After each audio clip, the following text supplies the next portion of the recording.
I always thought I knew my wife. We met in college. When I was 22, she was 20. It seemed so simple back then. I was the honest, straightforward guy, and she was the bright, ambitious girl who quickly captured my heart. I was sure she was as sincere as I was, but now, 16 years later, I'm standing here in our apartment on Manhattan's Upper West Side in the heavy silence. Sometimes it feels like the silence is louder than anything else. Every inch of this place reminds me of everything I thought I knew. The couch we bought on our first anniversary, the vase she insisted on, even the stupid little cat figurine on the shelf. It all feels like a lie now. I never expected this. You don't expect to wake up one day and realize your whole world has been a carefully crafted illusion. But here I am, staring at the pile of messages on her phone, knowing every word is one more crack in a foundation I thought was solid. I remember the day we got married. I was 25 and it was everything I'd ever wanted. She was glowing in that white dress, and I swore I would spend the rest of my life making her happy. But somewhere between the vows and the honeymoon, something shifted.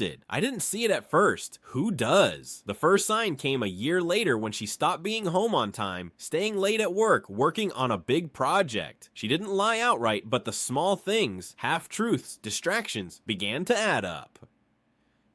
The changes were gradual, imperceptible at first. The distance between us grew, but I made excuses. She's just busy with work, I'd tell myself. She's stressed out. It's a phase. It wasn't until last year, when I found the first message that made my stomach twist, that I began to question everything. It was a random text from someone I didn't know, a name I'd never heard before. A simple, "Can't wait to see you tonight, babe." I thought I was imagining things overreacting, but a part of me, deep down, the part I kept pushing aside, knew this wasn't nothing.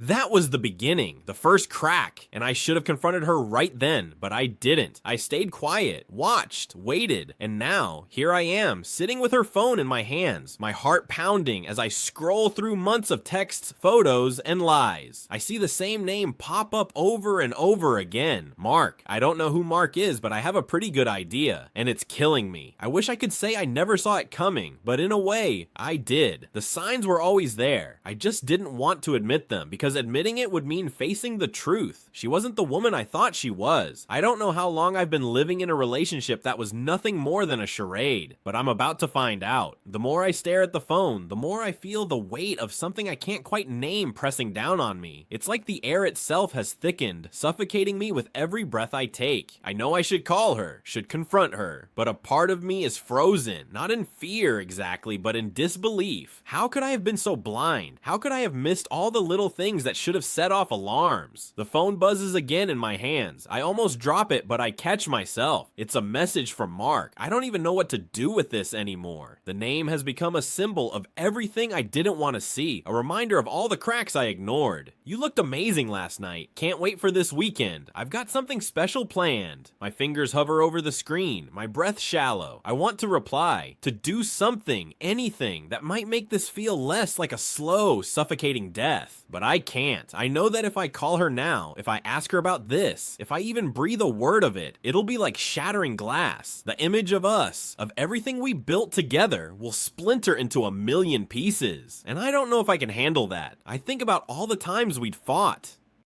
The petty arguments over dinner plans, the days where we didn't talk because she was too busy, or I was too wrapped up in my own world. We'd always found a way to make up, to move past it. But now, I wonder, how many of those arguments were really just distractions? How many were about something much bigger than I could have ever imagined? I try to remember the last time we were truly close. When was the last time I looked at her and didn't feel this strange, distant emptiness between us? Was it that trip to the beach 2 years ago? The one that felt more like a formality than a romantic getaway? Or was it even further back, before the busy work excuses, before the late nights, before the distance grew too great to ignore?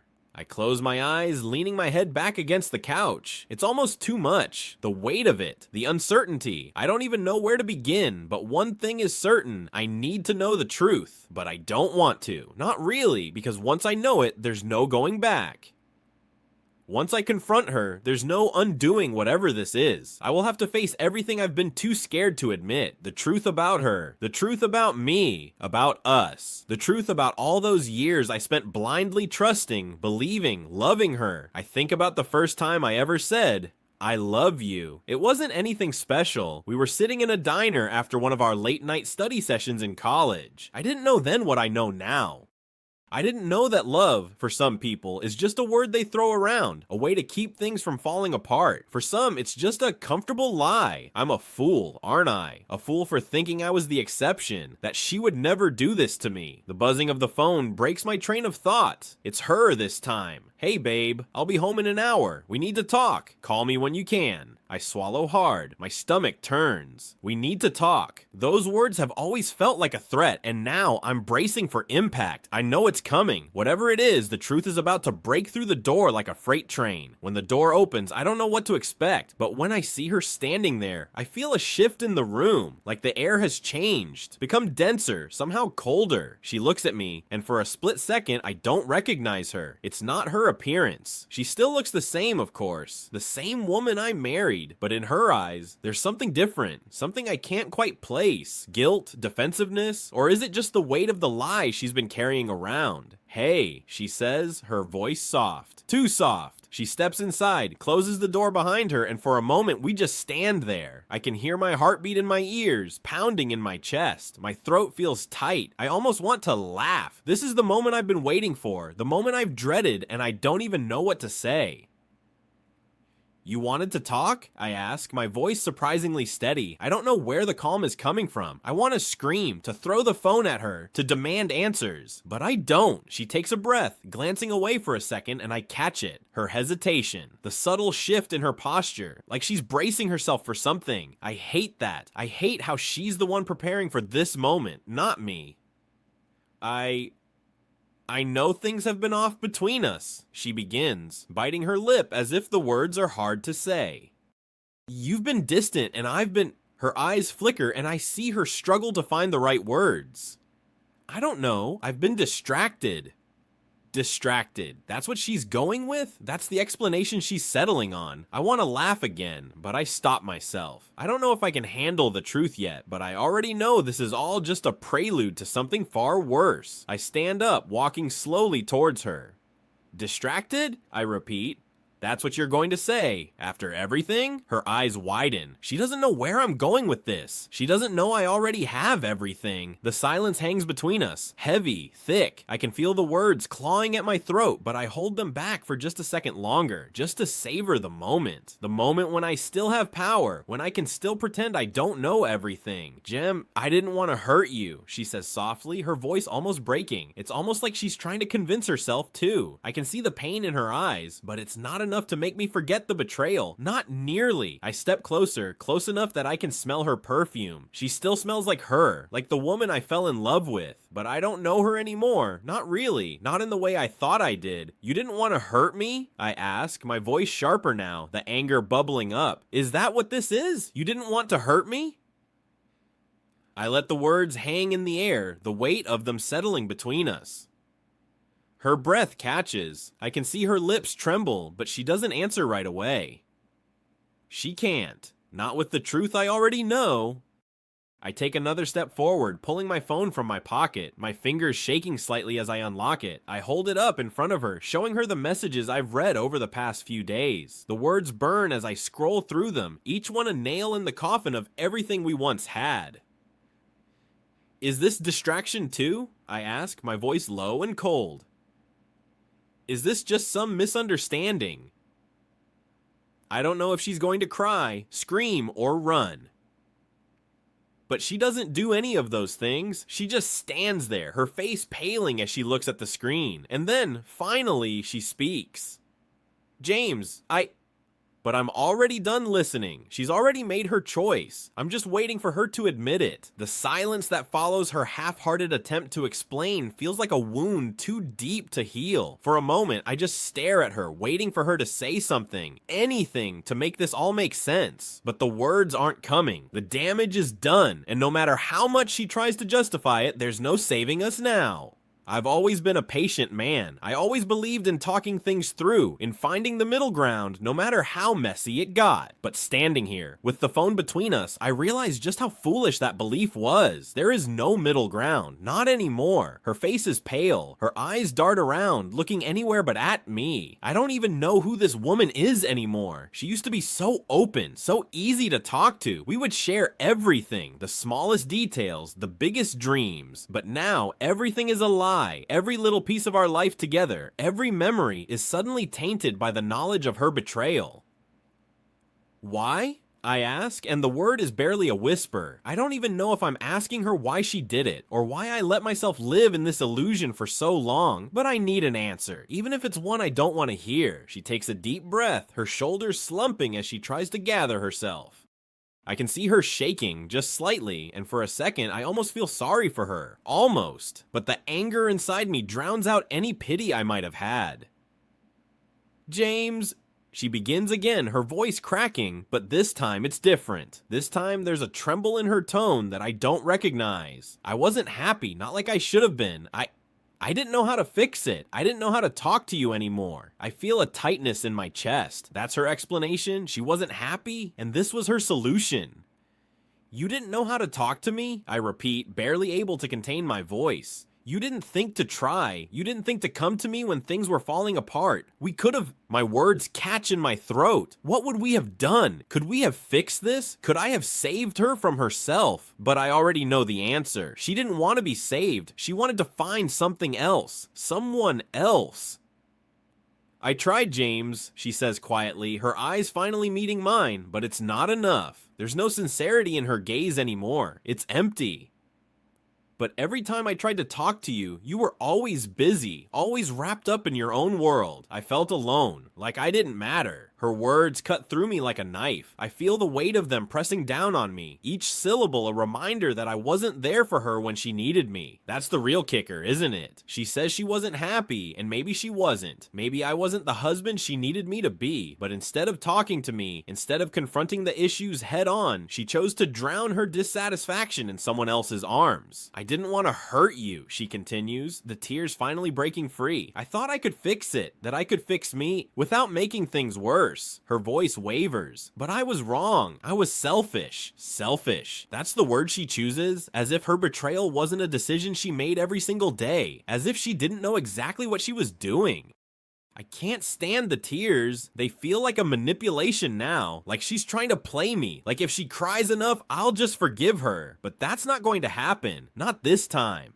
Stop! I snap, the sharpness in my tone catching her off guard. Don't cry now. Don't you dare make this about how sorry you are. You made a choice, and now we're here. She flinches, and I can see the hurt in her eyes, but I can't bring myself to care anymore. My trust in her is shattered. The person I thought I knew is gone, replaced by someone I don't even recognize. The woman I married wouldn't do this to me. She wouldn't sneak around. She wouldn't betray me, but that woman never existed, did she? I can feel the anger swelling inside me again, rising like a storm I can't control. It's overwhelming, and I want to lash out, punch something, yell, break something, but I hold it back. I can't let her see how much she's destroyed me. I won't give her that satisfaction. Instead, I take a step back, the weight of the phone still in my hand. I look at it for a moment, my fingers tight around the edges. Then, slowly, deliberately, I drop it onto the table, face down. This is over, I say quietly. I can't look at her anymore. I can't listen to her apologies or her excuses. I'm done. I walk toward the door, stopping just before I open it. Don't come back, I say, my voice as cold as ice. I don't look back, not once. And as I step out into the hallway, the weight of everything crashes down on me. The betrayal, the years I wasted, the love I thought we had. It's all gone now, forever. I don't know how long I've been walking. Time doesn't matter anymore. It's as if the world has lost its shape,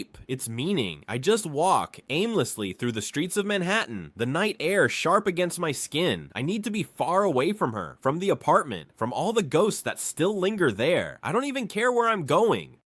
The city is alive, buzzing with noise, lights, people, but it all feels distant, hollow, like I'm watching a movie and I'm not even part of it. I can't bring myself to feel anything except this gnawing emptiness. I find myself in a bar. I don't remember how I got here, but I sit down at the counter and order a whiskey. The burn of the alcohol as it slides down my throat is the only thing that reminds me I'm alive. It doesn't numb the pain, nothing can do that, but it drowns out the thoughts for a moment, and sometimes that's enough. The bartender doesn't ask questions, which is a blessing. He's seen this type before. Guys who walk in, order a drink, and stare at nothing, just a void where there used to be a life. I take a sip, then another. The whiskey's sharp, biting, but I don't care. I need something to take the edge off, to stop the constant replay of her face, her tears, her excuses. I can still hear her voice in my head, the way she pleaded, the way she tried to make herself the victim, the way she said she didn't mean to hurt me. I didn't want to hurt you. It's the same thing she said when we fought, when she disappeared for days, when I found the first signs of her affair.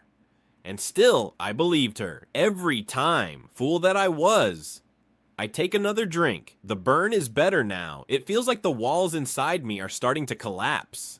I think I might be losing myself in it. The numbness, the bitterness, the anger. The bartender slides another glass in front of me, and I don't protest. I don't even acknowledge it. I just pick it up, take a sip, and let it burn down into my gut where the ache still resides.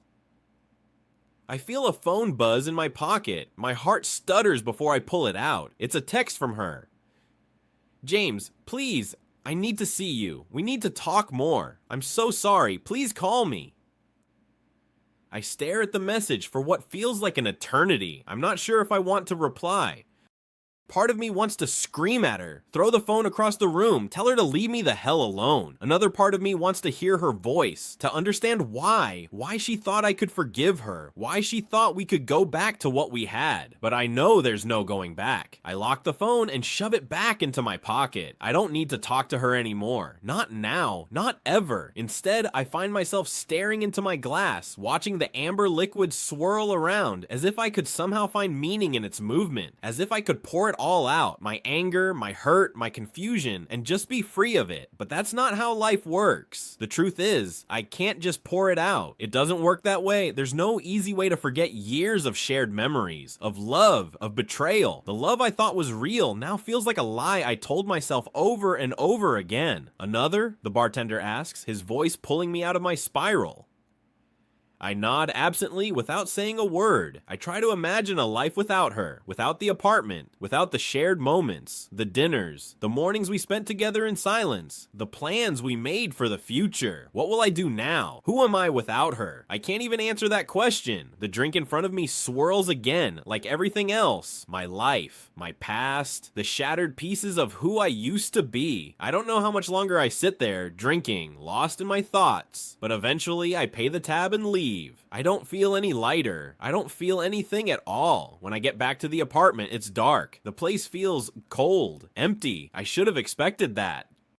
She's not here anymore. I left her with all the words I didn't say, and she left me with all the things I never knew. I walk into the bedroom. The bed is still made, but it doesn't look the same anymore. It's just a place to sleep, a reminder of the lies. I sit on the edge of the bed, my hands running through my hair as I look around at the life we built, and for the first time, I realize how utterly alone I am. I want to cry, but the tears won't come. I don't know what comes next. I don't know what happens after everything falls apart, but for the first time in a long while, I don't care. The days blur together after that night. The apartment feels like a mausoleum. I wake up every morning and go through the motions. Shower, get dressed, make coffee. Except now, the familiar routine feels foreign, like I'm playing a role in some script I never agreed to. I go to work, but I can't focus. The faces around me, the conversations, the emails, they're all just background noise. I'm walking through life, but it's as if I'm not really living it anymore. Everything I thought I knew, everything I thought I had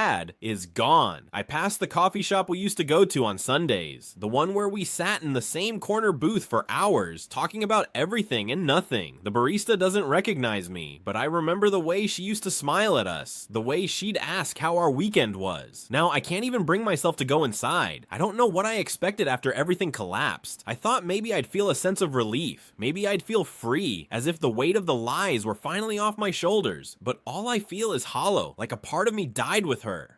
I'm not angry anymore. At least not in the way I was before. The anger has faded, replaced by something quieter, more suffocating. The sadness, the ache of what could have been. I find myself staring at old photos of us. Photos from vacations, from birthdays, from anniversaries, and it's like looking at a different person. The man in those pictures is someone I don't recognize. He's smiling, he's happy, he's in love. But that man was an idiot. He believed in something that was never real. I throw a few of the photos into a drawer. I don't want to look at them anymore. They feel like lies too. My phone buzzes again. It's her.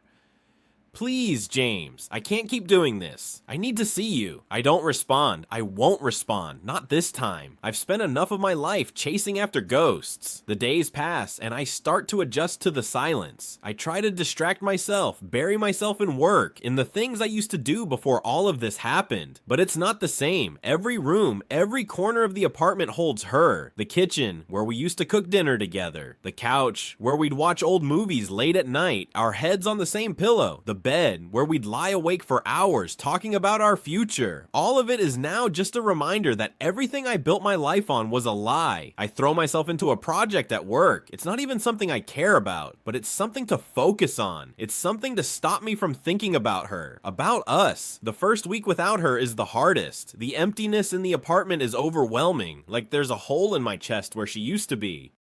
I'm not sure what I miss more, the person I thought she was, or the idea of the life we had. Either way, it's gone. I'm lost, and I'm angry at myself for not seeing it sooner, for ignoring all the little signs that should have told me she wasn't the woman I thought she was. I keep thinking back to all those moments, the little things, when I should have questioned her. Should have asked the right questions, but I didn't. I was too busy being in love. Too busy believing in the fairy tale. Now, I'm left with the ruins of something that was never real, and for the first time in weeks, I let myself feel it. There are moments in the quiet of the night when I wonder if I ever really knew her at all. How much of her was the person I saw every day, and how much of her was a projection, something I built in my head, something I wanted to believe. It's strange. When you love someone, you don't see the cracks. You fill them in with good intentions, with the hope that eventually everything will work out. But the cracks were there all along. They were always there. And now they're glaring, impossible to ignore. I can't even remember the last time we had a real conversation. Not just small talk, not the kind of exchanges where we both pretended everything was fine, but a real, open conversation about what was happening inside us. I think back to the last time we were in the living room together. She was on the couch scrolling through her phone, and I was at the kitchen counter trying to cook something for dinner. I'd asked her how her day had been, and she gave the same response she always did. It was fine, busy, and I just nodded. I didn't press her. I didn't ask if she was happy. If she was really happy, I didn't ask if she felt disconnected, like I did. I was too comfortable in my own routine, too wrapped up in myself to notice the signs. Maybe I didn't want to notice. Maybe deep down, I knew something was wrong, but I was too afraid to face it.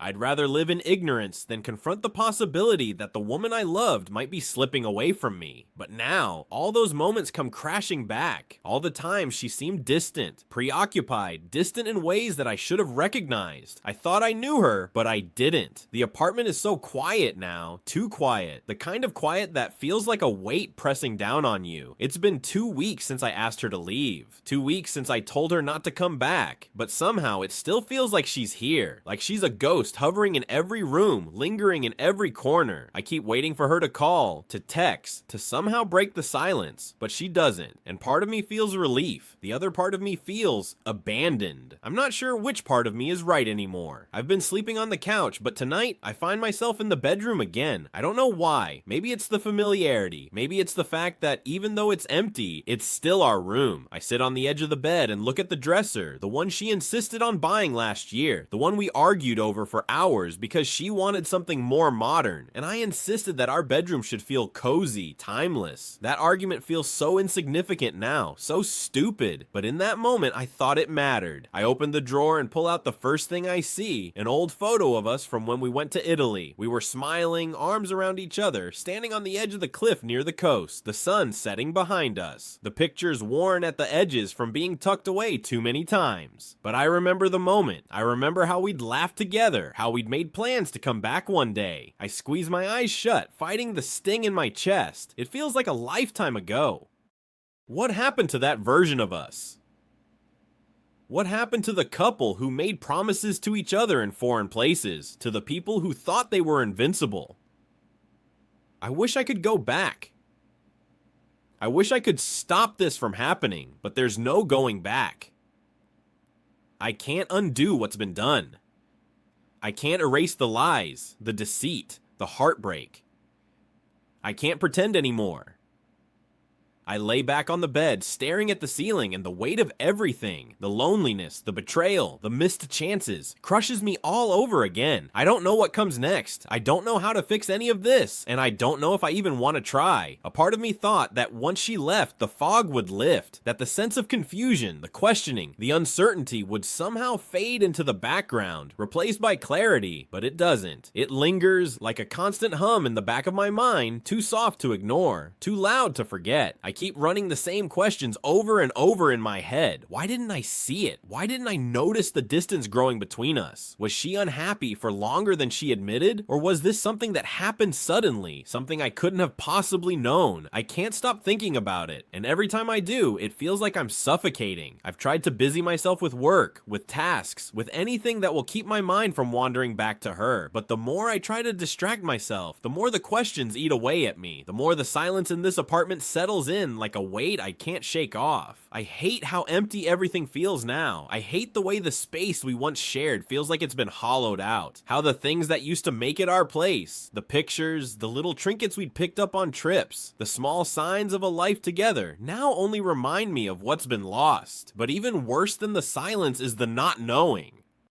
The not knowing if this was the kind of betrayal that would always haunt me. If I could ever move past it. If I could ever forgive her for what she did. I don't know. It's hard to even imagine a life without these questions. Without this weight on my chest. I keep thinking that if I knew the truth, the full truth, maybe it would be easier. Maybe I could finally let it go. Maybe I could understand why she did it. Why she kept it from me for so long. I wish I could stop questioning everything. Stop replaying those moments when I should have known. When I should have asked the right questions, when I should have been better. I wish I could stop wondering if I could have fixed it, if I could have been more present, if I could have been more in tune with her needs.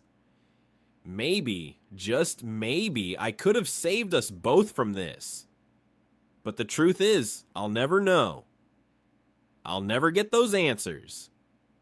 She's gone, and I'm left with a lifetime of unanswered questions and empty spaces. The other night, I found myself driving aimlessly through the city. I wasn't sure where I was going, but I needed to get out of the apartment. I needed the chaos of the city around me, the noise of the streets, the people rushing from place to place.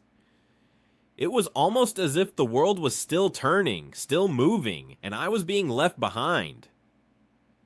I parked in a quiet spot near the river and got out, staring at the skyline. The lights were shimmering in the distance, reflecting off the water like tiny stars. And for a brief moment, I wondered if maybe I could find some peace. If maybe the world would just allow me to breathe. But the quiet still finds me. It follows me wherever I go. I hate that. I hate how every corner of the city reminds me of her. Reminds me of what's been lost. I try not to think about it, but it's impossible. How do you move on from something like this? How do you let go of someone who was once your whole world, only to realize they were never really there to begin with? I don't have answers.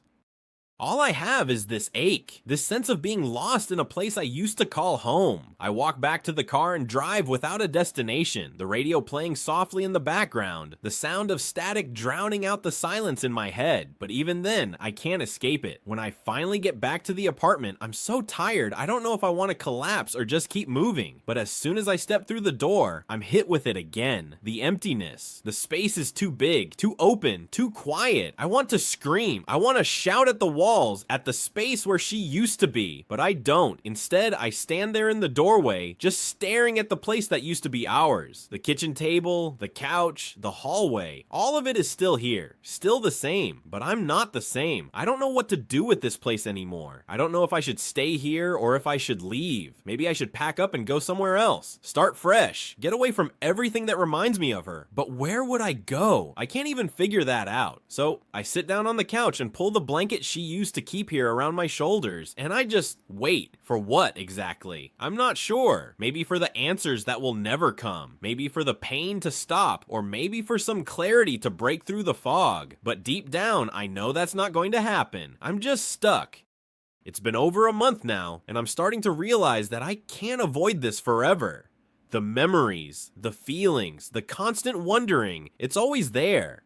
I can't bury it under the weight of work, or the hum of the city, or the monotony of every day. And then there's the name, her name. I've never hated a name before, but every time I hear it, every time I even think it, a wave of nausea washes over me. I don't want to say it out loud. I don't want to hear it. I don't want it to exist anymore, because it only brings the memories of her, and those memories are becoming unbearable. But it's not just the name. It's what her name represents. It represents the promises we made to each other, the years we spent together, the way we built something that I thought was indestructible. It represents the love I thought was real, and now it feels like a lie, a constant reminder that nothing in my life is as it seemed. It's not like I can erase her. I can't pretend she never existed, but the more I think about her, the more I want to forget, the more I want to pretend that none of it ever happened. I'm not sure if that's even possible. I walked down the street today, and I passed by a woman who looks like her. Just for a second, I freeze. The way she's dressed, the way she's walking, the little things, everything for a moment feels like a cruel trick. My heart jumps into my throat, and I'm back in that moment when I first found out the truth. That moment when I saw her with him, standing too close, laughing too easily. I wish I could tell myself that it doesn't matter, that it's in the past. But it does matter. It matters more than anything else. I used to believe in fate, in destiny. I used to think that the people we meet, the connections we make, were all part of some grand design. I thought that she and I were meant to be. But now, looking back, it feels like a cruel joke. We were never meant to be.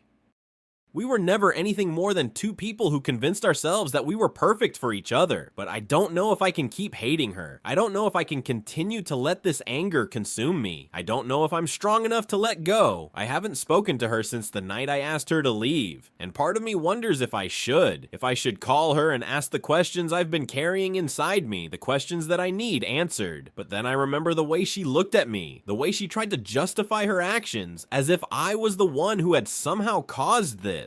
I don't need closure from her. I don't need her to explain herself to me. I need to find it on my own, but it's not easy. I've been avoiding her messages, the texts, the calls, the emails. They all go unanswered, and every time I see her name on my phone, I feel the urge to throw it across the room, to break it, to block her out completely. But I don't. I stare at the screen, fingers hovering over the keys, and wonder, should I respond? Should I finally give her the chance to speak, to apologize again? Should I let her have the last word? But even then, I know it won't matter. She could beg for forgiveness 1,000 times, and it still wouldn't fix what's broken. It wouldn't fix the trust that's been shattered beyond repair. So why even bother? Why continue to punish myself by thinking about what could have been? The truth is, I don't know. I find myself standing in front of the mirror, staring at my own reflection. The man in the mirror feels like a stranger. I don't know who he is anymore. Where's the man who believed in love? Where is the man who thought he had found something real? I don't know if he's still here. I don't know if I'll ever be that man again. I sit in the same coffee shop I used to go to with her. The one on 23rd Street, the one with the crooked sign and the smell of old wood mixed with roasted beans. It's been a long time since I've been here, and the place feels unfamiliar now. I don't know if it's because I've changed, or because this place, this corner, is tied to a version of myself that I can't even recognize anymore. I ordered the same drink I used to get, a black coffee, no sugar. She would always order something sweet, something creamy. I used to tease her about it. "You're ruining the coffee," I'd say, and she'd laugh. That laugh that was so effortlessly infectious. The sound of it feels like a distant memory now, like something I'm not allowed to hear anymore. I take a sip of my coffee and stare out the window, watching the world go by. People rushing to meetings, to appointments, to lives that seem so far away from my own. I wonder what it would be like to just walk away from everything, to get on a plane, to leave behind this city, this apartment, this memory of her that haunts me like a ghost I can't shake. I wonder if that would make it all easier, if running away would would make the pain stop, but I know it won't. It's not the city that's broken, it's not the apartment or the things we had, it's me. It's my inability to let go, my failure to accept that some things can't be fixed. I can feel the weight of her absence in every corner of my life. It's not just the lack of her touch, or her laugh, or the way she used to sit across from me at the dinner table. It's the way she changed me, the way she became a part of me without me even realizing it. She was the filter through which I saw the world, and now the world feels distorted, blurry. I never thought I'd feel this way. I never thought I'd question myself like this. But here I am, sitting alone in a coffee shop, wondering if I'll ever feel whole again. I look down at my phone. There's a message from her. James, I'm sorry. Please, let's talk. I need to explain. I can't live with myself knowing I hurt you this way. I understand if you can't forgive me, but I need to see you one last time.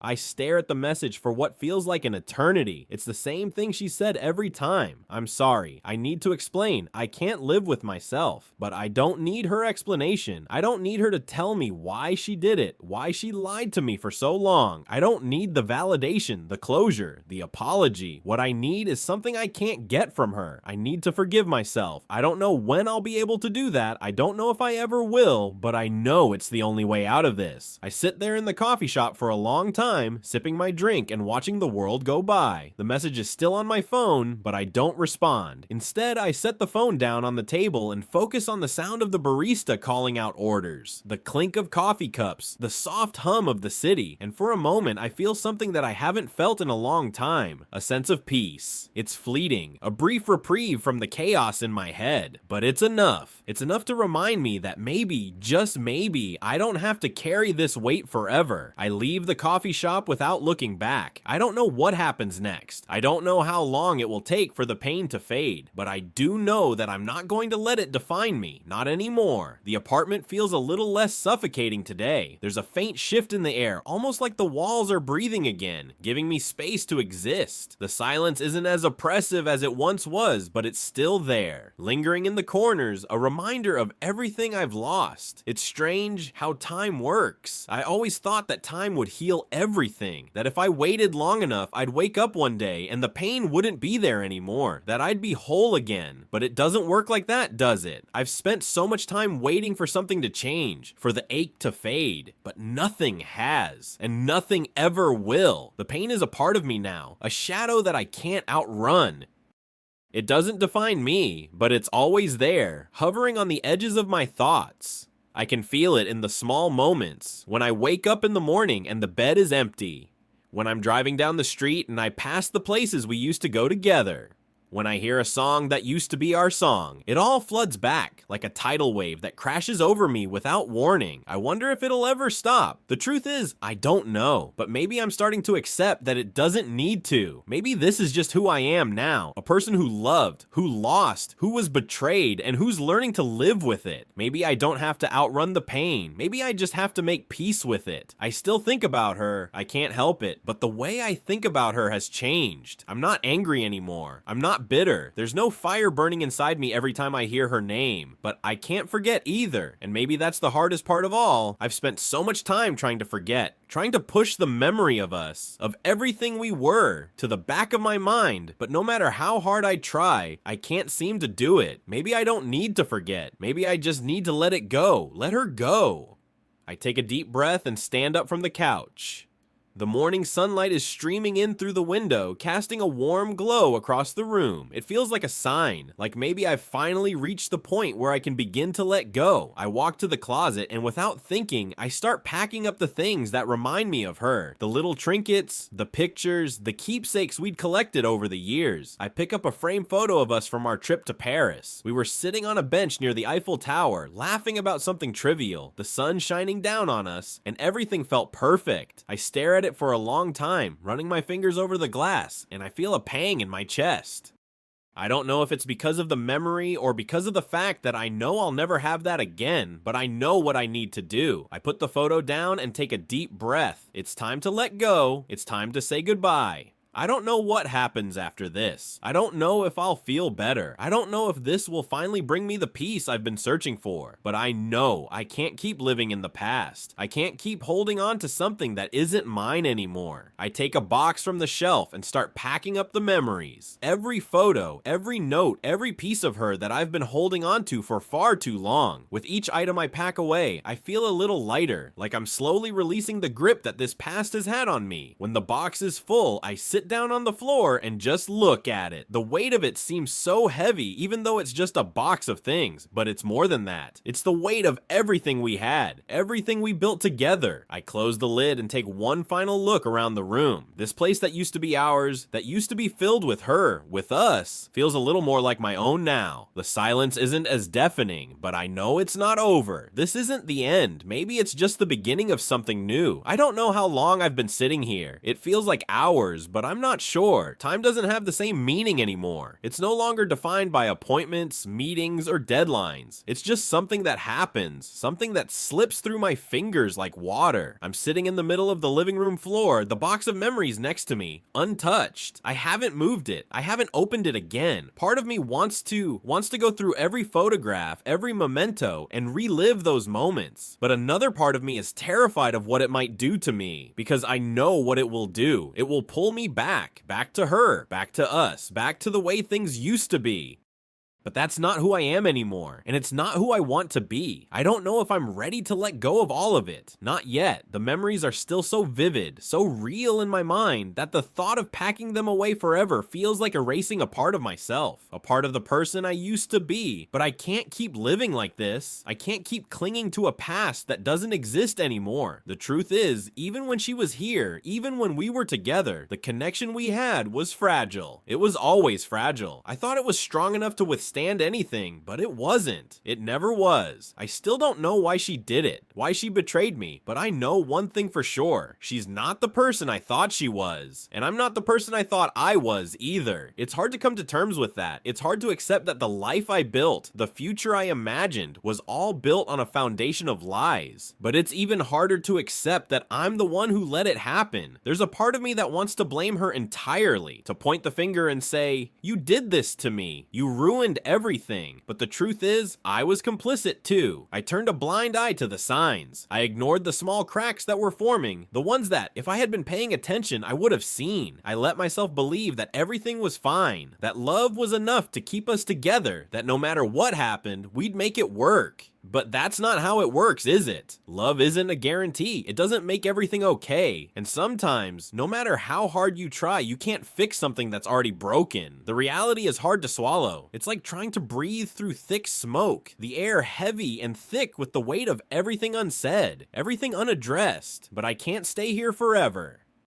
I can't keep living in the wreckage of what was. I don't know how to move on. I don't know how to stop feeling like I'm haunted by her absence, by the absence of everything we were. I don't know what comes next. I don't know who I'm supposed to be now, but I know that I have to start somewhere. I can't keep waiting for some magical moment when everything just falls into place, when the pain finally fades, and when I'm whole again. That's not going to happen. The only thing I can do now is keep moving forward, even if I don't know where I'm going, even if I don't know what's waiting for me at the end of this road. I woke up this morning not sure what day it was, and I almost didn't want to know. It didn't matter. They all feel the same. Each day is another in the never-ending cycle of trying to push through, to survive, to exist without her. But the truth is, I'm not sure I even know what surviving is anymore. Surviving is just getting by, right? It's waking up, doing the same thing over and over again, pretending like it's all okay, like the empty space beside me doesn't matter, like the ache in my chest isn't there, like I'm not hollow inside. I'm tired of surviving. I don't want to just exist anymore. I want to feel something again. I want to breathe without feeling like I'm drowning in this heaviness. The first step is always the hardest, they say. The first step toward anything, toward moving on, toward healing, toward letting go. But how do you take that first step when you're still standing in the wreckage of everything you thought you knew? I think about the box, the one with everything I packed away, the photos, the souvenirs, the trinkets that we'd bought together. It's still sitting on the floor by the door, just waiting for me to deal with it. I keep walking past it, pretending it isn't there, pretending that I can just ignore it until it disappears, but it doesn't disappear.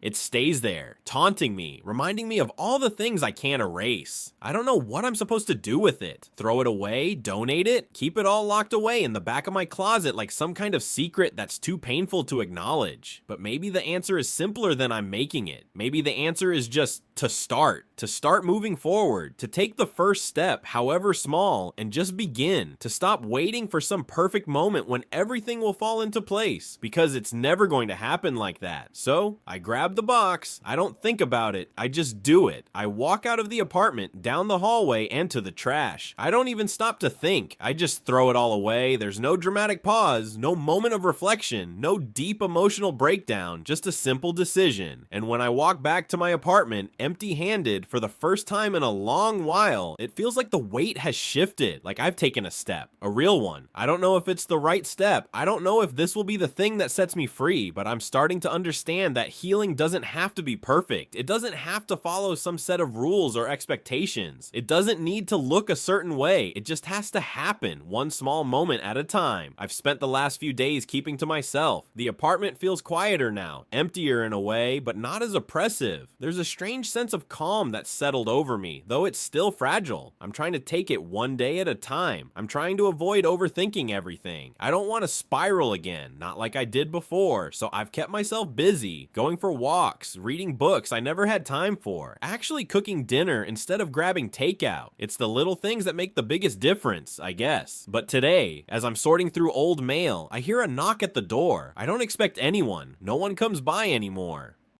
Not that I've been keeping track, but I can count on one hand the number of people who've bothered to reach out in the past few months. I walk to the door, and when I open it, I freeze. There she is. Her hair's a little longer now, and there's a softness to her face that wasn't there before. But it's her. I don't know what I was expecting, but it certainly wasn't this. For a moment, neither of us says anything. She just stands there, eyes down, hands clasped tightly in front of her like she's afraid I might slam the door in her face. I should have expected this. I should have known she'd show up eventually, that she wouldn't just fade out of my life without some kind of resolution, but I'm not ready for this. Not like this. What do you want? The words come out harsher than I meant them to. I try to soften my tone, but it's too late. The damage is done. She winces. I needed to see you. I know I've been trying to reach you, but I didn't know if you'd want to talk. I don't know what to say. There's so much I want to ask her, so much I need to know, and yet I feel this overwhelming sense of nothing. It's like the air has been sucked out of the room. There's a tension between us that I don't know how to cut through. It's not anger, not exactly, but a coldness. A distance that wasn't there before. I didn't come here to argue, she continues, her voice soft, almost pleading. I need to explain. I've been thinking about you, about us, and I'm sorry. I know it's too late for apologies, but I owe you one. At least that much. I take a deep breath, trying to steady myself. The last thing I want right now is to let her back into my life, into this space I've worked so hard to reclaim. But there's something about her, something about seeing her again that pulls at me. Even though I know I shouldn't feel anything, I step back from the door, opening it wider. Come in, I say, not sure if this is a mistake or if I'm just too tired to fight anymore. She enters slowly, her movements careful, like she's afraid she might break something. I don't know what to expect from this conversation, but I don't think I'm prepared for whatever it is she's about to say. We sit down in the living room, the space between us charged with something I can't quite place. She looks at me, her eyes filled with uncertainty, like she doesn't know how to begin. I've thought about you every day since everything happened, she says quietly. I can't stop thinking about it, about you, about what I did. I don't want to hear it. I don't want to go back there to relive that pain, but I stay silent, waiting for her to continue. I know I hurt you. I know I can't undo that, but you deserve to know why. You deserve to hear the truth, even if it's not what you want to hear. I nod, though my stomach twists in knots. Part of me wants to tell her to leave, to shut the door and move on, but the other part of me needs to know, needs to hear it from her. You lied to me, I say, my voice rough. For years, you let me believe in something that wasn't real. You let me think you were happy, and then you... I stop myself before I can say it, before I can say the thing I've been carrying with me every single day. She doesn't look away. She doesn't interrupt me. She just sits there waiting for me to finish. I didn't mean to hurt you, she says, her voice shaking. I never meant for any of this to happen. I never thought I'd fall for him. It just happened. And I was too scared to tell you the truth. I was scared of losing you.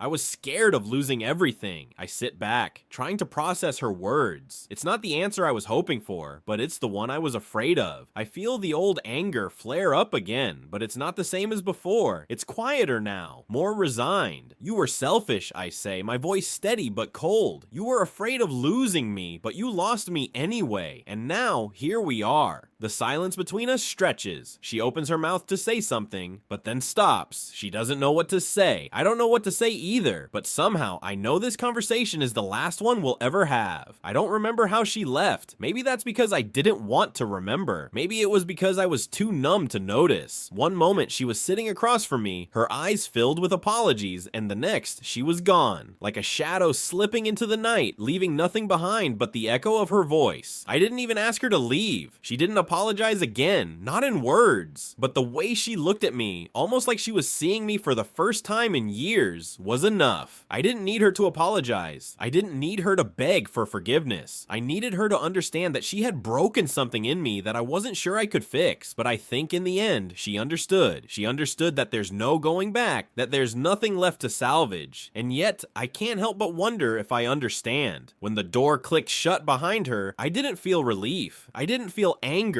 or resentment or even sadness. I felt emptiness, a vast empty space inside me, like a room with no walls. It's the strangest thing. I've spent so long holding on to the idea of what we were, what I thought we were, that I never stopped to think about what happens when the idea is gone, when it shatters into 1,000 pieces. What do you do with that? I don't know. I don't have a map for this. There's no guidebook for the aftermath of betrayal.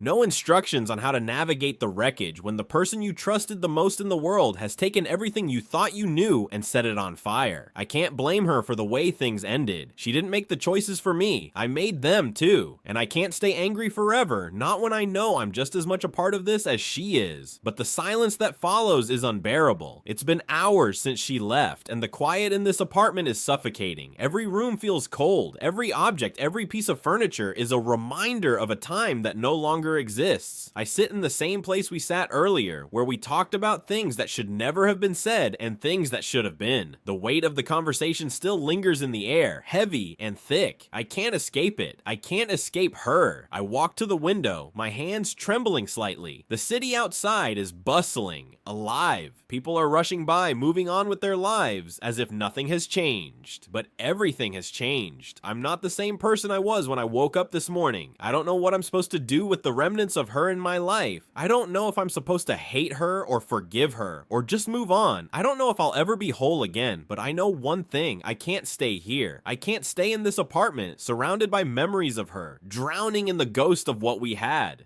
I need to move forward. I don't know how to begin, but I have to. I turn around and look at the things I've accumulated over the years. The books, the furniture, the pictures on the wall. All of it feels like it's tied to a life that's not mine anymore. It's tied to the US that doesn't exist. I've always been someone who liked routine, someone who found comfort in the familiar, but there's no comfort here anymore. The walls feel like they're closing in on me, the air too thick to breathe, so I do what I should have done weeks ago. I grab my keys, I lock the door behind me, and for the first time in a long time, I step out into the world without looking back. I don't know where I'm going, but I know I need to leave. The city is unfamiliar in a way it never was before. I've walked these streets countless times, but now they feel like a maze I can't find my way through. The buildings seem taller, the crowds seem louder, and the world around me feels colder, less like a home, and more like a place I'm just passing through. It's funny how much the world can change when you're not looking. How one day you wake up and realize that everything is different. That everything you thought you knew is nothing but a shadow of what it once was. I've walked for hours, but I can't bring myself to stop. I'm not sure if I'm running away from something or towards something. Maybe both. I don't know what I'm looking for, and I'm not sure what I expect to find. There's no clear path to follow, no goal to reach, no destination. I've left the apartment, but I don't feel like I've left anything behind. I still carry it all with me. The past, the memories, the questions. I try not to think about her, about us, but it's impossible. She's everywhere. I find myself passing by the coffee shop we used to go to on Sundays. It's quiet now, almost deserted in the middle of the day, but the memories flood me anyway. The laughter, the way she'd always order the same thing, that silly little smile when she'd take her first sip. I cross the street, my steps quickening as I walk past it. I can't let myself linger. I can't let myself go back there. Not today. I keep walking, and eventually I find myself in a park. I don't know how I ended up here. Maybe it's the one place in the city that still feels like it hasn't been touched by everything that's happened. The trees are full of color, reds and yellows and oranges, and there's a breeze that cuts through the air, sharp and cool. I sit on a bench, the silence around me oddly comforting. I close my eyes for a moment, letting the sound of the city fade into the background. I think about what it would be like to just disappear, to leave all of this behind and start somewhere new, to go to a place where no one knows my name, where no one knows my history, where I'm just a blank page, ready to be written, but that's not who I am. I know that. I can't just run away from everything. I don't know if I can forgive myself for what happened. I don't know if I'll ever fully heal from the betrayal, from the way she broke me, but I can't let that define me. I can't let her or what happened control the rest of my life. I take a deep breath, feeling the cool air fill my lungs. It's funny. For the longest time, I couldn't breathe. I couldn't think straight. I couldn't imagine a future that didn't involve her. But now, for the first time, I feel something like, possibility. Maybe it's the city. Maybe it's the change in the air, the way everything seems to be shifting with the season. But in this moment, I feel like I'm standing at the edge of something new. Maybe it's just the beginning. I don't know what's waiting for me. I don't know what comes next. But I know I can't keep living in the past. I can't keep chasing ghosts. I can't keep letting my life be defined by what she did to me. I have to keep moving forward, even if I don't know where I'm going. So I stand up, I take another breath, and I start walking again.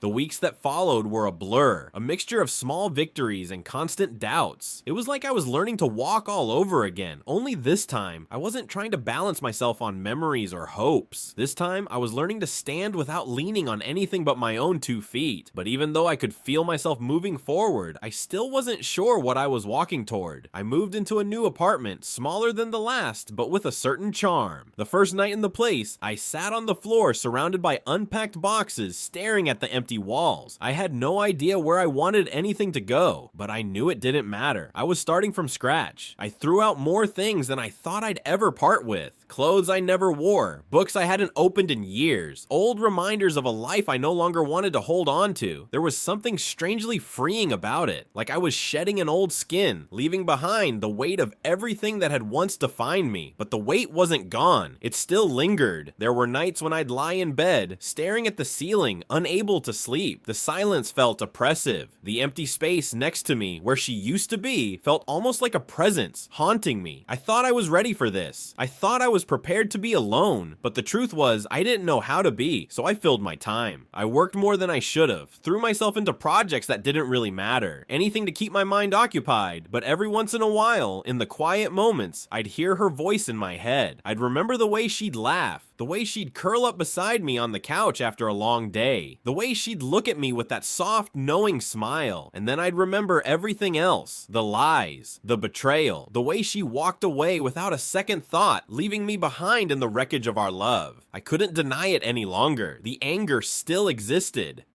It was buried beneath the surface, but it was there. I wanted to let it go. I wanted to forgive, but I wasn't there yet, and maybe I never would be. But something had shifted. The anger didn't consume me anymore. It didn't control my every thought, my every action. I was starting to understand that I couldn't force myself to forgive her. That forgiveness wasn't something that could be rushed. It would come when I was ready, if I was ready. But there was something else that was happening too.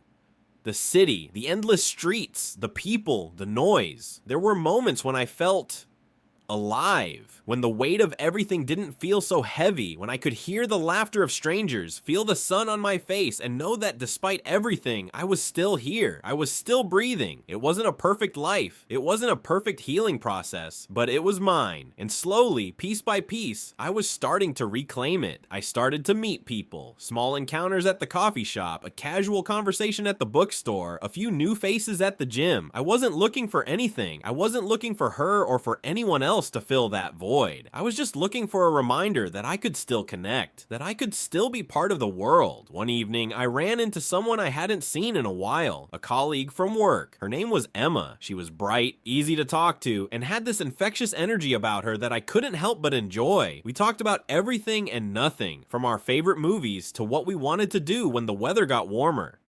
There was no pressure, no expectations. It was just nice.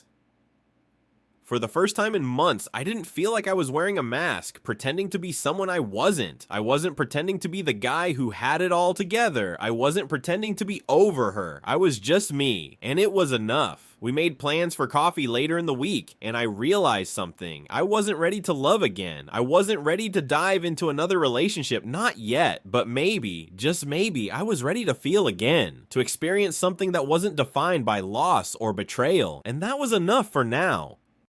The days blur into weeks, and somehow I find myself in a rhythm, a pattern. It's strange how life keeps moving, even when you don't want it to. How everything around you keeps turning, and you're caught in this cycle of waking up, getting dressed, going to work, coming home, and doing it all over again. But somehow the edges of it, my life, my routine, have softened. I still don't know where I'm headed, but at least I'm moving, and for the first time in a while, that feels enough. Emma and I meet a couple more times. Each time it's easier to talk. I find myself laughing at things I never thought I would. She's different from what I'm used to, and I like that. She doesn't ask me about my past, doesn't prod into the details of my life like some people do. She just lets me be me. I catch myself smiling for no reason when I think about her. It's not love, not yet, but it's the beginning of something light, something that doesn't carry the weight of her with it. I'm starting to see that maybe I can move on. Maybe it's not about forgetting. Maybe it's about finding new things that don't need to be compared to what came before. The other night, Emma and I were sitting at a small bar in the city, sipping drinks and talking about everything from our childhood memories to the last good book we'd read. I looked at her then, really looked at her, and realized something I hadn't felt in so long. I was present. I wasn't haunted by memories of her. I wasn't stuck in the past. And I think Emma noticed. She looked at me the way people do when they can tell you're not fully there. But she didn't ask. She didn't pressure me. It was a small moment, but it meant more than I could have explained. In the silence that followed, I realized something. It was possible to find peace without needing all the answers. The next morning, I woke up with the faintest sense of hope. It wasn't loud or overpowering, but it was there, in the quiet of the moment. A tiny spark of belief that maybe I was more than just the man who'd been hurt. Maybe I was more than just the broken version of myself that I'd been carrying around for so long. But the reality is, healing isn't linear. It's not a straight path forward. It's more like a series of steps and missteps, moments of clarity and moments of doubt. And even though I felt lighter in that moment, I knew I couldn't rush this process. I needed time. And time, in a way, was beginning to feel like an old friend. The kind of friend who doesn't ask anything of you, but gives you space to breathe, to think, to reflect. The kind of friend who knows that healing takes patience. It takes time, but I wasn't running from it anymore. I wasn't afraid of what might come next, so I let myself enjoy the small things. The way the sun felt on my face in the mornings. The way my conversations with Emma had become easy and natural. The way I could now look at my reflection without immediately seeing the past staring back at me. There were days when I still felt the weight of what had happened, when the old anger crept in, and the questions about why lingered in the back of my mind. But it wasn't as consuming, it wasn't as all-encompassing as it had been, and for the first time, I could breathe. And I could be. I woke up this morning with a thought that I hadn't had in a long time. I'm okay. I felt it settle in my chest like a warm, familiar blanket, something I didn't realize I'd been missing until it was finally there. It's the first time in months that I've let myself believe that things could be normal again, and maybe they could be, maybe I could be. I had coffee with Emma earlier today. The conversation was easy, comfortable, We talked about a new movie she wanted to see, a trip I was thinking about taking. She talked about her job, I talked about mine, and the more we spoke, the more I realized I wasn't just pretending to be okay. I was, in fact, starting to feel okay.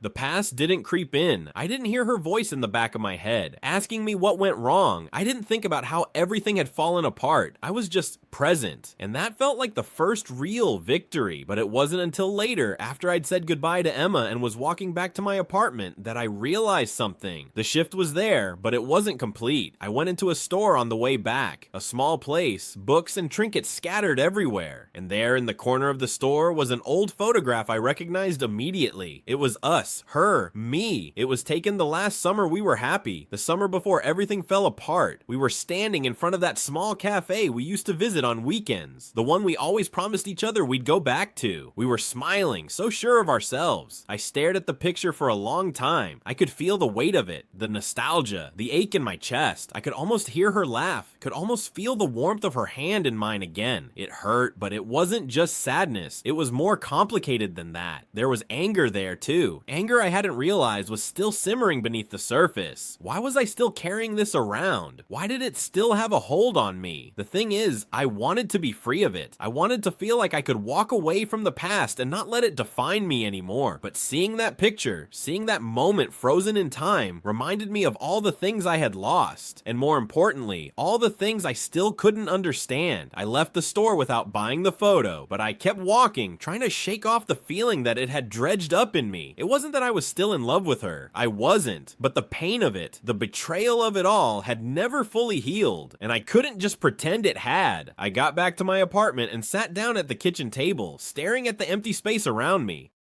The silence was louder than usual tonight. There was something about this whole thing, the slow process of rebuilding, that felt wrong. Not that I wasn't ready for change, not that I didn't want things to get better, but it was almost like I was running in place, like I could keep taking steps forward, but I was still stuck in the same loop. The anger was there, not in the way it used to be, not all-consuming, not boiling over, but it was a quiet, constant ache. And sometimes it crept in when I least expected it, like today. I couldn't let go of the fact that she had walked away so easily, that she had lied to me, that she had never once stopped to consider how much I had given up for her, for us. I couldn't forget how it felt to be left behind, and I didn't know how to make that feeling go away. I knew the answer wasn't to keep chasing it though. I knew I couldn't keep going in circles, constantly replaying the same questions in my head. But it was hard. It was so hard to let go, to make peace with something that had shattered me. The truth is, I wasn't sure if I could forgive her. I wasn't sure if I could ever get to a place where I could see her without the sting of everything that had happened.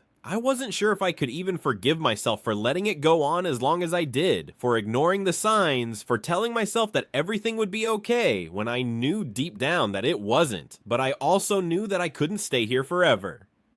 I couldn't keep torturing myself with questions that didn't have answers, so I stood up and walked to the window. I looked out at the city, the same city I had tried to escape by running, the city that had once felt like a maze, but now felt like home. Maybe healing wasn't about finding the answers, maybe it was about accepting that there would never be a perfect resolution. Maybe it was about learning to live with the unanswered questions and finding a way to move forward anyway. I took a deep breath and made a decision. I was done running. It was time to face everything head on, and maybe, just maybe, I could start by letting go of the anger. The silence in my apartment has become a companion I'm not sure I want but can't escape. It's always there, wrapping itself around the moments when I'm not busy, not distracted by the noise of the world. It's louder than it should be for someone who spent years living alone, yet I find myself avoiding it. There are days when I just want to go outside and disappear into the world, drown out the noise in my head with the constant hum of people and traffic. But then, there are moments like tonight, moments when the silence feels like the only thing that can hold me steady. It's strange how the emptiness can both suffocate and soothe. I've started seeing Emma more regularly, but not in the way I thought I would. At first it was easy, casual, fun, but I can't deny that there's a distance in me when I'm with her. It's not her fault. She's been kind, patient, and understanding. She doesn't ask for anything more than what I'm willing to give. But sometimes I find myself holding back, just not quite able to let her in. I'm not sure what's stopping me, and I'm not sure I want to know yet. Maybe I'm scared that I'll disappoint her. Maybe I'm scared of disappointing myself. I've been trying to make sense of everything, the anger, the hurt, the confusion. I can feel myself inching closer to something, but I can't quite put a name to it yet. There are nights when I'm lying in bed, staring at the ceiling, and I wonder if I'll ever feel completely whole again. I've been repairing the cracks, patching up the holes, but what happens if some of those cracks never truly heal? What happens if I can't ever get rid of the weight of her betrayal, the disappointment that lingers like an old scar? I try not to let the darkness take over, but it's hard to avoid it when it creeps into the quiet corners of my mind. It's always there, waiting for a weak moment to pounce. I think about her often, the way she was when we were good, when everything felt right, and then the way she became someone I couldn't recognize. I think about the lies she told me and the way she left, but for the first time in a long while, I try to remind myself that it doesn't define me anymore. It doesn't have to be the thing I hold on to for the rest of my life. It doesn't have to be what shapes my future. But the truth is, it still is. I don't know how to just let go of that. I don't know if I'll ever know how. The realization hits me like a weight I can't outrun. There's no perfect closure. I've spent so much time looking for it, looking for the answer, the apology, the reason for why everything happened the way it did. I've spent so many months thinking that if I could just have one conversation with her, if I could just understand what happened, it would make everything okay. But now, as I sit in the dark with only my thoughts for company, I know that's not true. I know that there will never be an explanation that makes everything okay. There will never be the perfect conversation that answers all the questions I have, that fixes all the broken parts of me. And maybe that's okay. Maybe this uncertainty, this lack of resolution is where I have to start. I can't keep waiting for some perfect ending to a chapter that's already been written.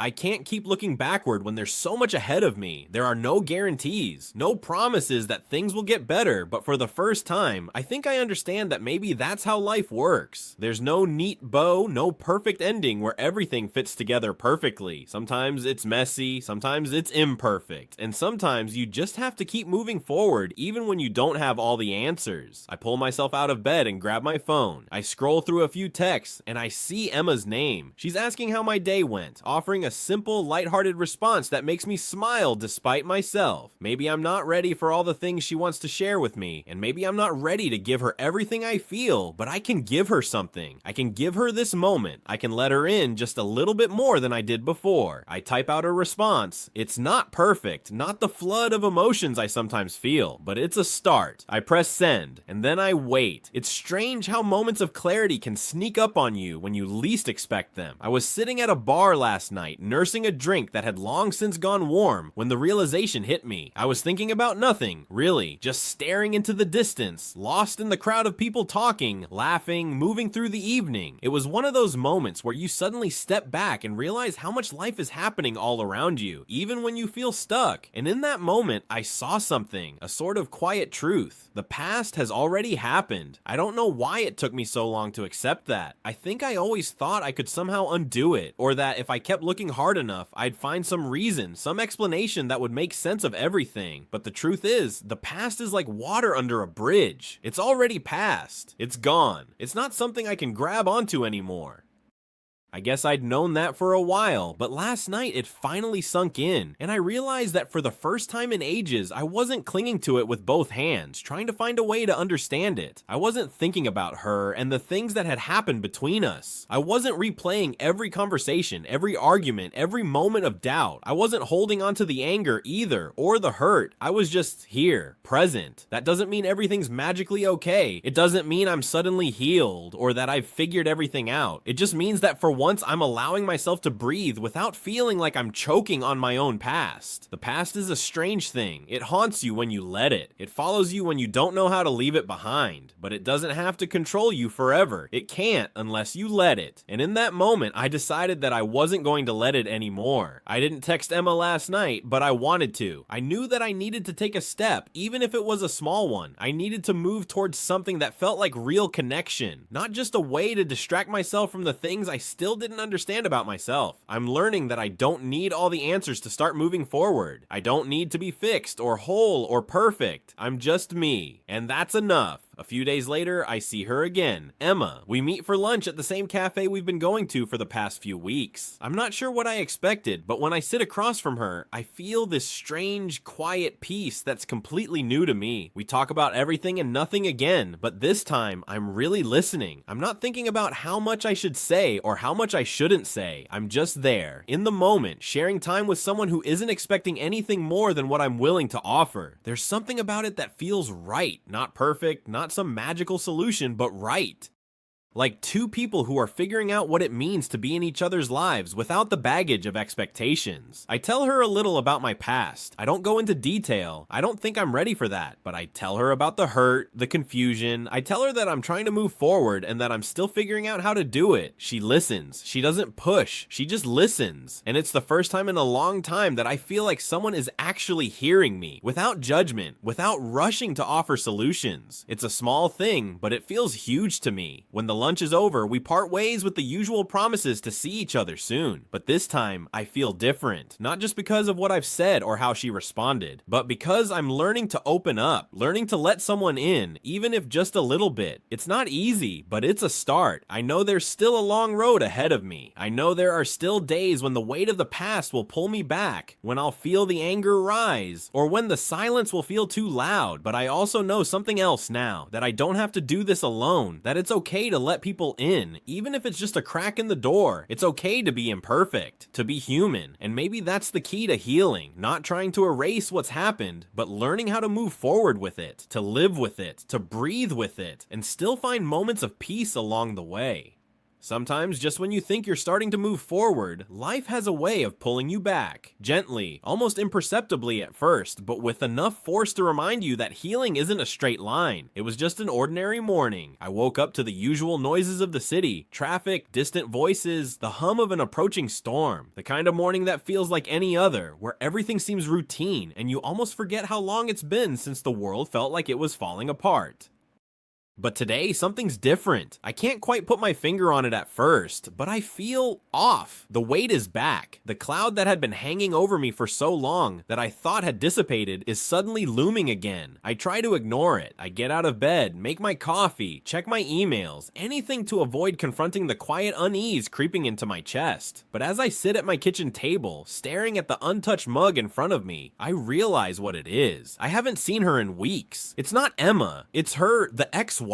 I hadn't thought about her in a while. Not really. I mean, I'd thought about the past, the hurt, the betrayal, but I hadn't thought about her in the physical sense. The her who existed in the world, walking around, living a life without me. But suddenly, there it was. The reality that she's still out there, somewhere, living a life that I'll never be a part of again. The reality that everything she took from me isn't just in the past. It's still active, still alive, somewhere. I push the thought away, trying to remind myself that I'm past this, that I've already done the work of moving on, of leaving that part of my life behind. But there's something about the thought of her that stirs up old emotions, things I thought I'd put to rest. I grab my phone, aimlessly scrolling through my contacts before I stop myself. No, I'm not going to reach out, not today, but I can't shake it. That feeling that I haven't fully let go, that maybe I haven't truly closed that chapter. I don't know if I ever will. How can you just forget something like that? Something so deep, so raw. How can you move forward when a part of you is still stuck in the past, still holding on to what was? I think about the conversations I've had with Emma over the past few weeks. They've been easy, light, fun. She doesn't ask too much, and I don't offer too much, but she's been patient, and I've been trying to be open. I've been trying to let her in, to let myself trust again.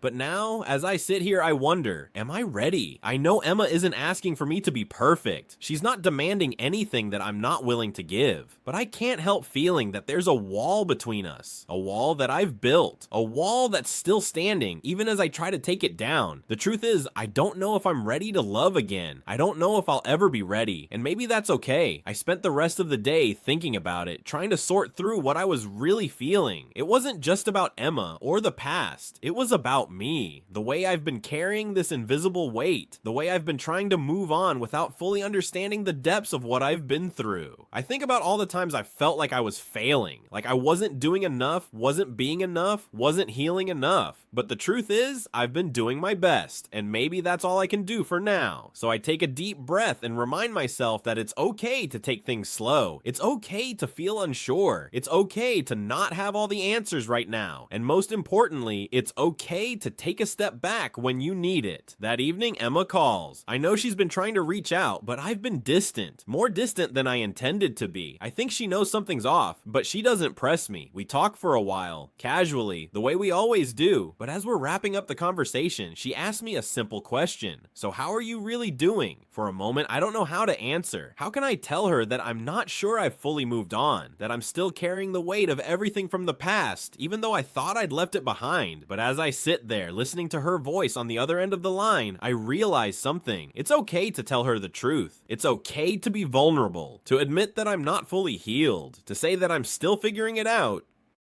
I take a breath, and for the first time in a long while, I let myself be honest.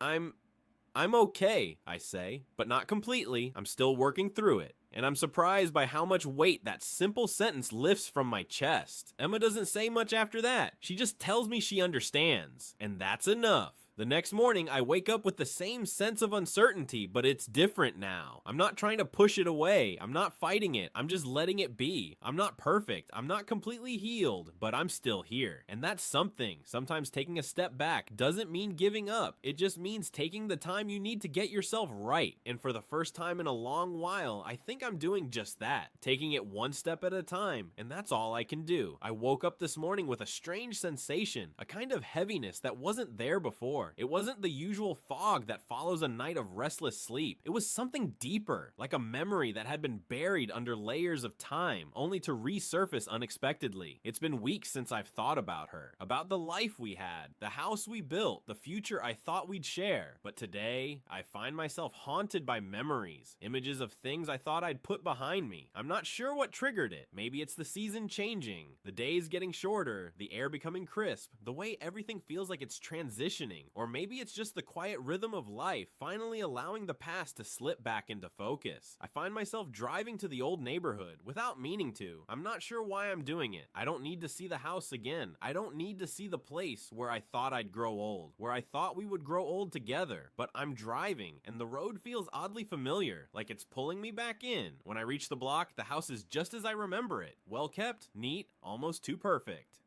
It doesn't look like the place I left behind, the place I walked away from, the place where everything felt like it was falling apart at the seams. I park across the street and sit in the car for a while, watching the house. It feels like a lifetime ago that I stood on that porch, waiting for her to come home, hoping things would get better, even as they were crumbling beneath us. It's funny, there was a time when I believed that love could fix anything. I believed that as long as I tried hard enough, I could make her love me again. That as long as I worked harder, gave more, that I could somehow turn things around. But now, sitting here, I know that's not how it works. Not when someone has already made up their mind. Not when someone has already chosen a different path. I think about the time we spent in that house. The good times, the laughter, the way we built our life together, only to watch it disintegrate in the blink of an eye. I think about the lies she told me, the secrets she kept hidden, the way she had already moved on, long before I ever realized she was gone. I think about how much time I wasted, holding on to something that was never truly mine. As I sit there lost in these thoughts, I feel a strange sense of calm wash over me. It's not a revelation or some grand epiphany. It's more like a quiet understanding. The past is over. That chapter has been closed. Not because I wanted it to be, but because it had to be. I don't need to keep revisiting it. I don't need to keep looking back, searching for something that's no longer there. I take a deep breath, start the car, and drive away.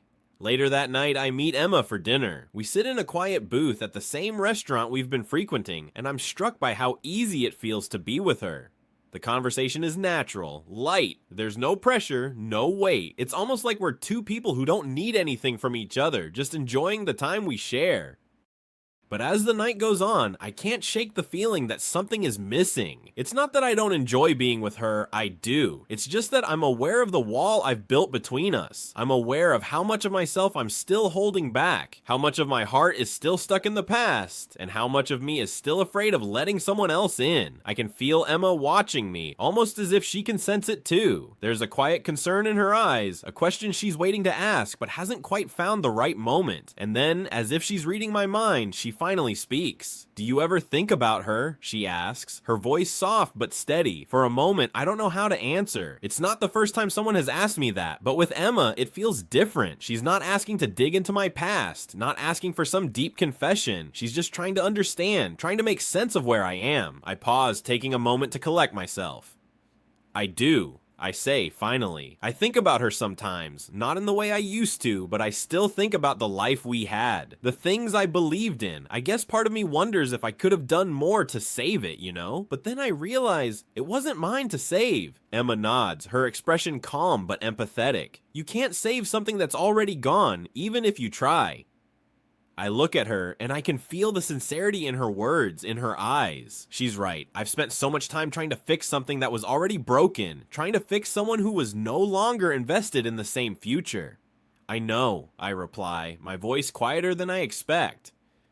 I don't think I'm ready for something else yet. Not completely, and I'm not sure when I will be." She smiles softly, not with pity, but with understanding. "You don't have to be ready for everything right now, just take it one day at a time."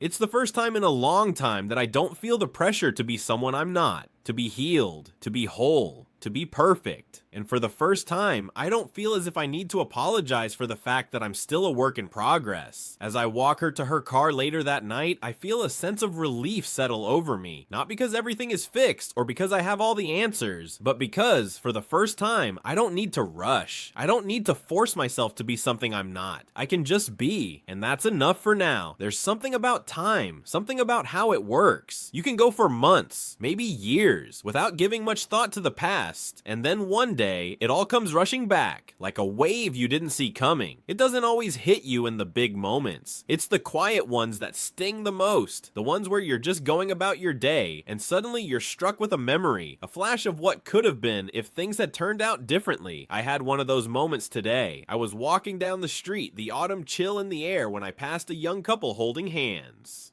Nothing special about them, just two people enjoying each other's company. But as I watched them, something in me shifted. It was a pang, a small, sharp ache in my chest. The kind of feeling you get when you remember something you lost. I thought about her. I thought about the life we had planned, the dreams we shared. And for a moment, I wondered, what if? What if things had turned out differently? What if we hadn't drifted apart? What if I had seen the signs earlier, done something differently? And then, just as quickly as the thought came, it left. But the emptiness lingered. I walked a little faster, trying to outrun the feeling. The truth is, I don't know what I would have done if things had been different, if I had known what was coming.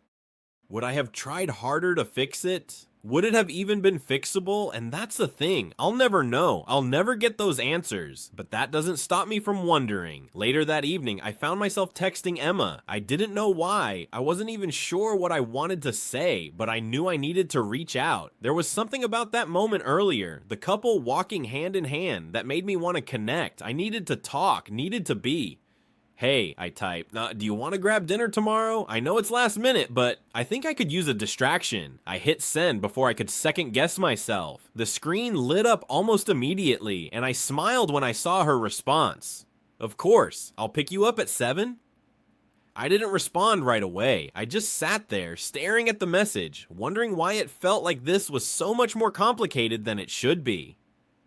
The next evening, Emma showed up at my apartment, looking as easygoing and beautiful as always. She was wearing a simple green dress, her hair loosely tied back, and there was a smile on her face that made me feel like I could breathe for the first time in days. We drove to the same restaurant we'd been to before, the one with the quiet atmosphere and the dim lighting that made it feel like we could be anyone. Two strangers in a world that didn't know our history. For a while, it felt like that was exactly what we were. Two people meeting for the first time, without any past baggage or expectations, but as dinner went on, I felt the tension creep back in. I couldn't stop thinking about the way she looked at me, how carefully she listened to what I was saying, like she was waiting for me to let something slip, waiting for me to reveal what was really going on inside. I could feel her trying to understand me, to figure me out, and I didn't blame her. Hell, I was still trying to figure myself out.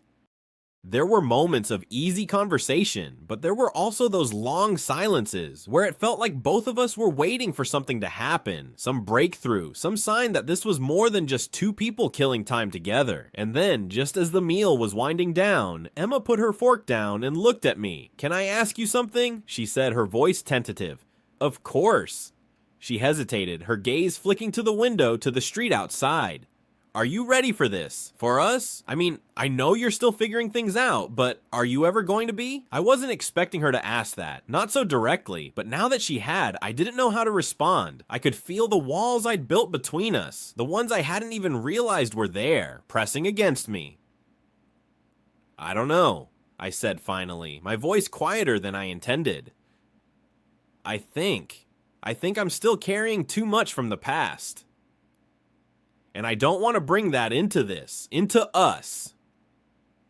She nodded slowly, but there was no judgment in her expression. "You don't have to have all the answers right now," she said. "I'm just asking because I care about you, and I want to know if you're open to trying. That's all." I looked at her for a long moment, feeling something shift inside me. She wasn't asking for me to be fixed. She wasn't demanding that I be healed. She just wanted to know if I was willing to try.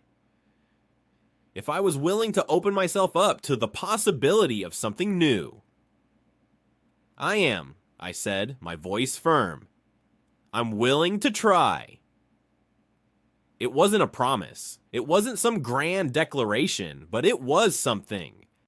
It was more than I'd been able to say before. The night ended with the usual small talk and laughter, the kind that felt easy, comfortable, but I knew that I had to start facing something bigger than just my past. I had to face the future. I had to start allowing myself to hope again. As I lay in bed that night, I thought about what Emma had asked me. Am I ready? Ready for a new beginning, for the possibility of love again? The truth is, I don't know if I'll ever be completely ready, but maybe that's okay. Maybe I don't need to have all the answers right now. Maybe I just need to take it one step at a time.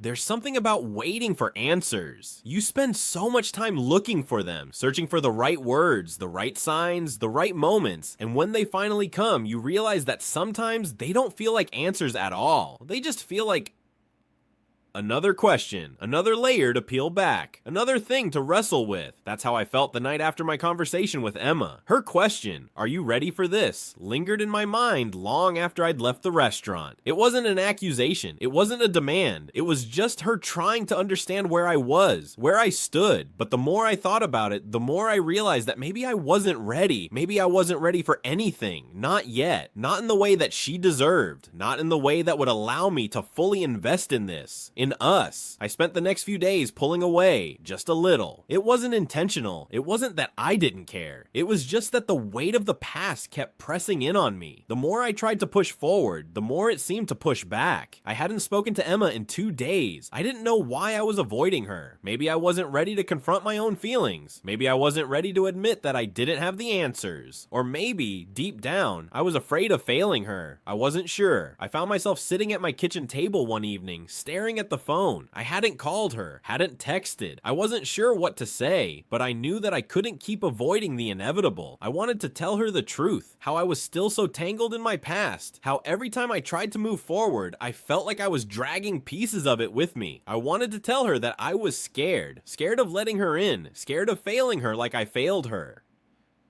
But instead, I just picked up the phone and dialed. "Hey," she answered, her voice soft, but there was something in it that told me she knew something was off. "How are you?"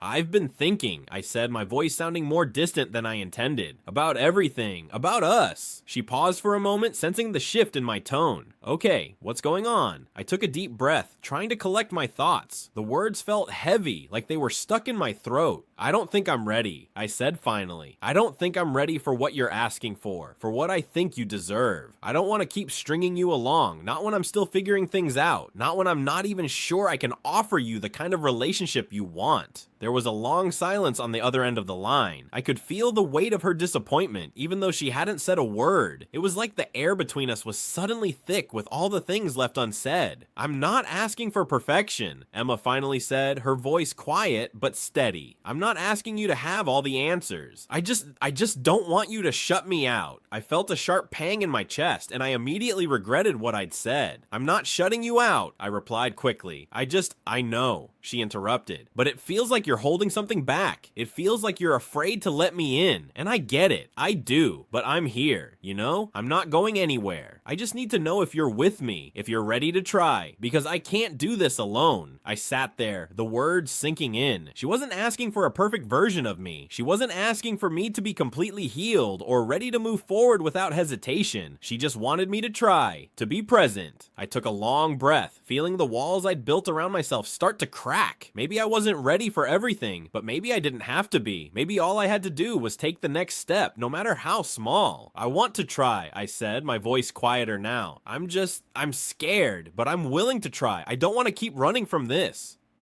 And for the first time in a while, I felt like maybe, just maybe, that was enough. We didn't talk for much longer after that. There wasn't much more to say, but something had shifted. Something had been said that hadn't been said before. I didn't have all the answers. I wasn't ready for everything, but I was willing to move forward, willing to take the chance, even if I wasn't sure where it would lead. As I hung up the phone, I felt lighter in a way I hadn't in a long time. The weight was still there, lingering in the background, but it didn't feel quite as heavy anymore.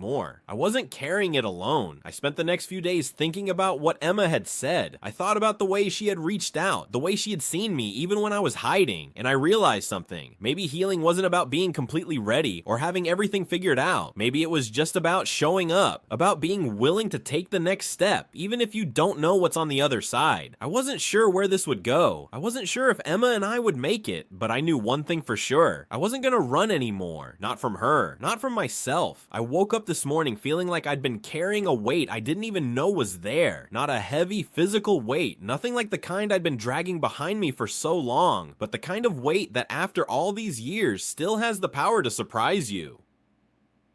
A shift in the way you look at things. A moment when you realize you've been looking in the wrong direction all this time.